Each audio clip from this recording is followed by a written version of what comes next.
Salut, je suis très content de vous retrouver une fois de plus. Alors aujourd'hui, on va parler ensemble de perspective.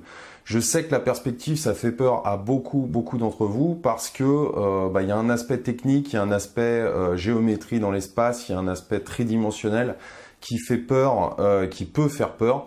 Mais en fait, il y a quelques notions très simples à connaître pour pouvoir dessiner des choses de manière assez instinctive, je dirais. Il y a deux types de perspectives. La perspective technique qui va être vraiment liée à l'architecture et la perspective, je dirais, plus instinctive qui va rejoindre le dessin artistique. Même si l'une rejoint l'autre et l'une inclut l'autre, c'est-à-dire que pour faire un dessin d'art, vous avez besoin aussi de connaître la technique de perspective. Il y a vraiment des bases et des notions élémentaires qu'on va voir aujourd'hui d'ailleurs, qui vont vous permettre de vous tirer d'affaire quand vous allez faire de la perspective. Je vous propose donc d'aborder ça le plus simplement possible en réalisant une perspective à un point de fuite. On y va.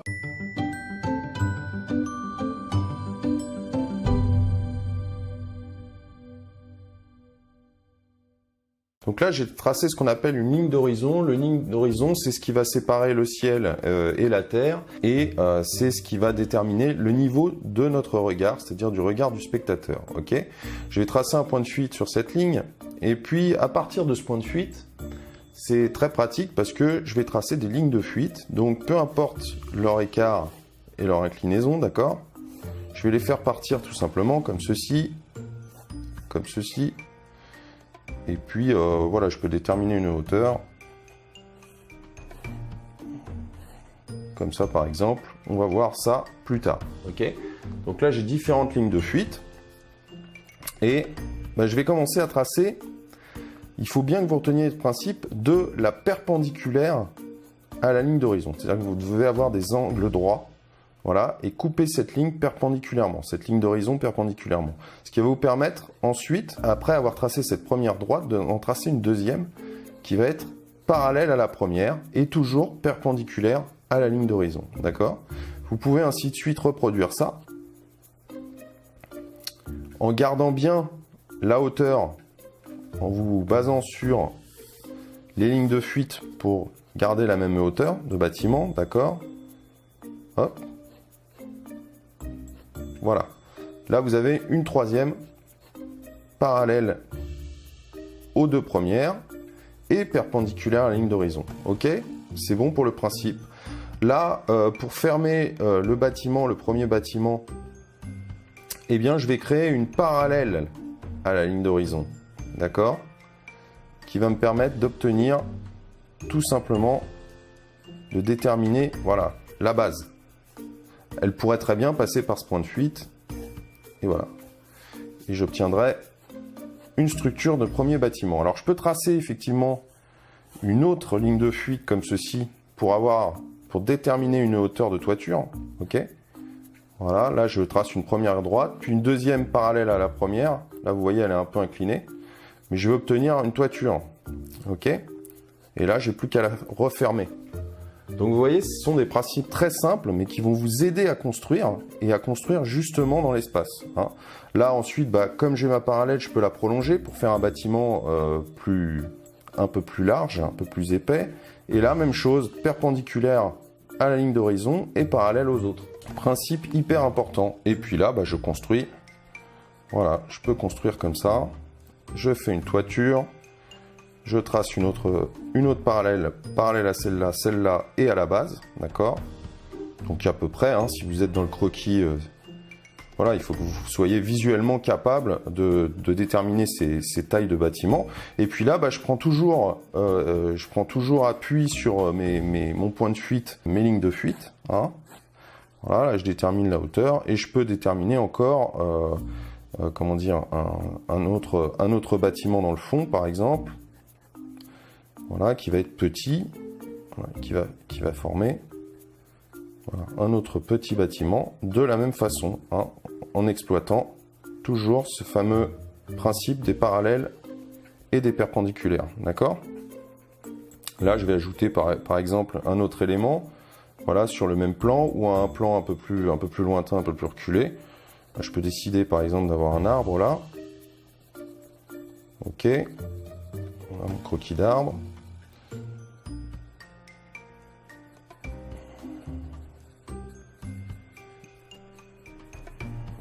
Voilà, donc je détaille pas immédiatement. Mais après, rien ne m'empêche de tracer d'autres lignes de fuite sur le même principe et d'avoir d'autres bâtiments. C'est pas un souci. Là, vous voyez, même chose, j'ai ma ligne d'horizon et je trace les perpendiculaires. Et je vais monter un autre bâtiment comme ça. Donc, je fais attention, là, je suis à peu près sur la même ligne, d'accord? Sauf que, voilà, on n'était pas exactement parallèle. Là, on l'est un peu plus. Mais dans l'espace, je me situe à peu près au même, voilà, au même plan que ce premier bâtiment, d'accord? Et vous allez pouvoir bâtir quelque chose de... Voilà, de faire quelque chose de plus propre. Mais là, pour l'instant, on est vraiment dans la construction. Donc, faites attention aux proportions des bâtiments entre eux aussi. Hop, là, je fais partir mes lignes de fuite. J'ai donc un repère. Là, je trace une parallèle à ma fameuse ligne d'horizon qui est là. Une deuxième. Et puis, j'ai une autre maison, une autre structure.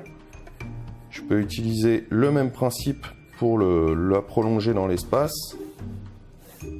Pour la base, même chose, je vais avoir quelque chose ici comme ça, d'accord?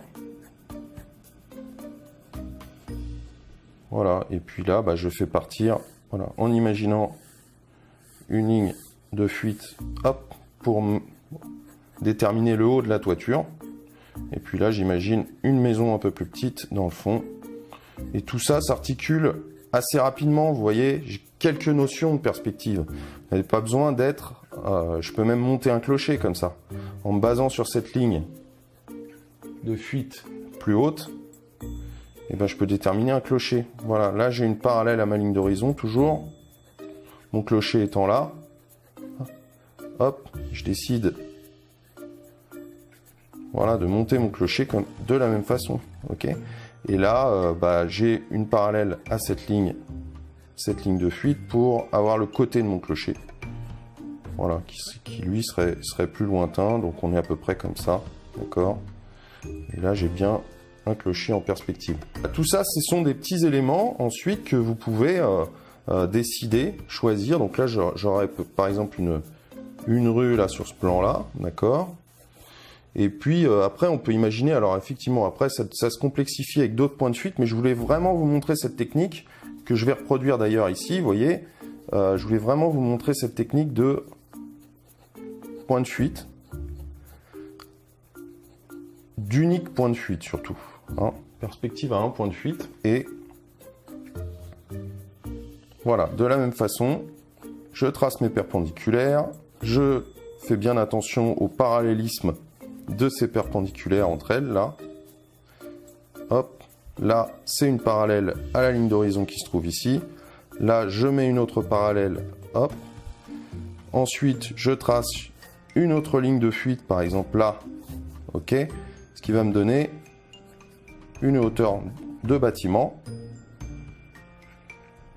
Voilà, et là, je peux avoir quelque chose, voilà, une toiture qui soit... Alors, je peux décider qu'elle soit en pointe, c'est peut-être plus joli. Voilà. Et puis là, je fais ma petite perspective. C'est assez simple et c'est assez efficace quand vous avez compris ça. Voilà. Ce sont des petits principes qui sont très efficaces. Même chose là, petite parallèle.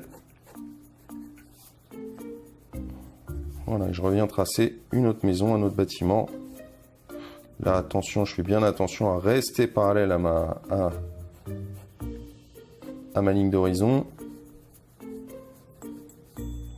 Voilà, je peux tracer une maison un peu plus large ou un bâtiment un peu plus large ici. La perpendiculaire. Donc tout ça, c'est de la perspective à main levée. Et vous voyez que mes bâtiments apparaissent. Hop, là, même chose, cette ligne de fuite va déterminer le haut de ma toiture, par exemple. Et je ne me pose pas plus de questions que ça. Là, l'inclinaison de la façade de côté, enfin de la toiture de côté, ça va être déterminé par ma ligne de fuite.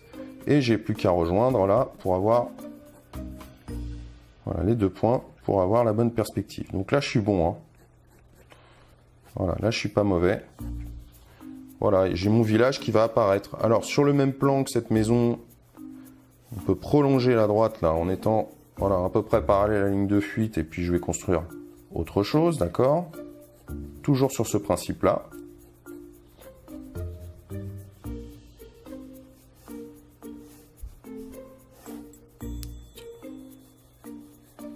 Voilà. Là, je vais un peu plus rapidement quand vous avez compris le principe. Et ben, je fixe un autre bâtiment comme ça. Voilà. Et vous voyez que là, pas besoin d'être architecte, d'être hyper technicien de la perspective. Vous avez compris ça, vous pouvez déjà beaucoup représenter beaucoup de choses de manière vraiment simple, hein, sans vous poser trop de questions. Donc après, une fois qu'on a nos constructions, comme ça, nos boîtes, et ben on s'occupe des détails petit à petit, quoi. Voilà, donc ensuite je vais accélérer un petit peu les choses et puis je vais vous montrer ce village un peu plus avancé.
Alors vous avez vu que avec quelques notions de base, quelques notions simples, on peut dessiner quelque chose de construit en perspective. Là, la représentation de ce village par exemple, ou une ville en perspective assez simplement. Voilà. Comme vous l'avez vu, cette perspective à un point de fuite permet déjà d'élaborer énormément de choses. Donc vous pouvez vous entraîner à faire différents paysages, à faire différentes vues, en utilisant ce principe de structure, ce qui va vous permettre ensuite de vous familiariser avec la perspective en général et d'aborder ensuite des notions plus complexes quand on passe à 2, 3, voire 4 points de fuite. Très important, comme je vous le disais tout au long de ce tuto, maîtriser visuellement la notion de parallélisme et de perpendicularité par rapport à la ligne d'horizon. Ça, si vous voulez faire de la perspective instinctivement, c'est l'une des notions essentielles à retenir et je dirais, quelle que soit la difficulté ensuite de votre sujet. Donc si ce petit cours vous a intéressé, allez voir sur le blog, vous avez aussi des cours de dessin gratuits que je vous propose en cliquant sur le lien dans la description. Moi, je vous dis à très bientôt pour un prochain tuto sur le dessin et la peinture. Salut!